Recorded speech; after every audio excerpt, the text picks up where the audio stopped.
US and China trade barbs after another high-level meeting but say they want to keep talking. The US and China fought a war of words Monday as each side worked to set the narrative after their latest testy senior-level meetings. A U.S. delegation led by the Deputy Secretary of State Wendy Sherman met with Foreign Minister Wang Yi and other officials in Tianjin, China, a week after the Biden administration joined an international coalition to condemn China for its global cyberattacks. The State Department called the meetings frank and open, diplomatic code for a skirmish, and painted Beijing as an international outlier that is subverting international norms, listing China's genocide in Xinjiang and its refusal to cooperate with an international investigation into the origins of the coronavirus. The Deputy Secretary underscored that the United States welcomes the stiff competition between our countries, and that we intend to continue to strengthen our own competitive hand, but that we do not seek conflict with China, State Department spokesman Ned Price said in a statement Monday.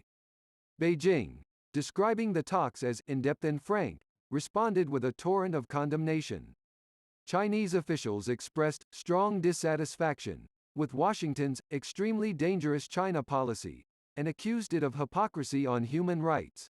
Confrontation. Chinese Foreign Minister spokesperson Zhao Lijian said Chinese officials demanded that the U.S. immediately stop interfering in China's internal affairs, stop harming China's interests, and stop stepping on the red line, stop playing on the fire, and stop orchestrating group confrontation under the guise of values.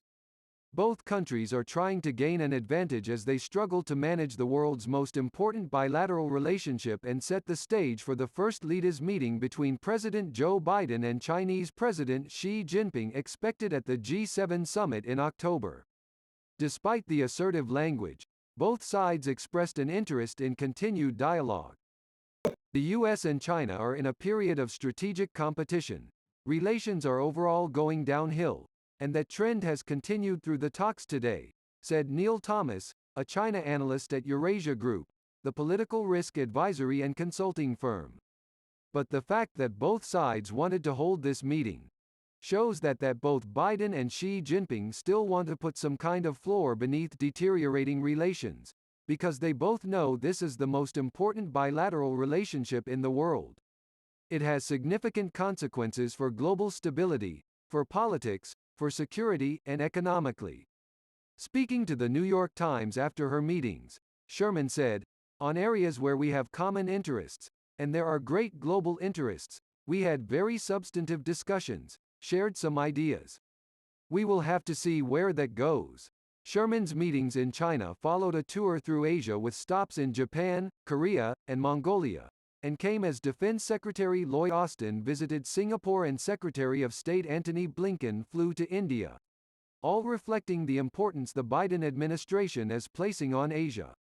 The Deputy Secretary's trip to Tianjin marked the first senior-level meeting since a contentious meeting in March in Alaska between Blinken and National Security Advisor Jake Sullivan and Wang and senior officials from the People's Republic of China was partially caught on camera.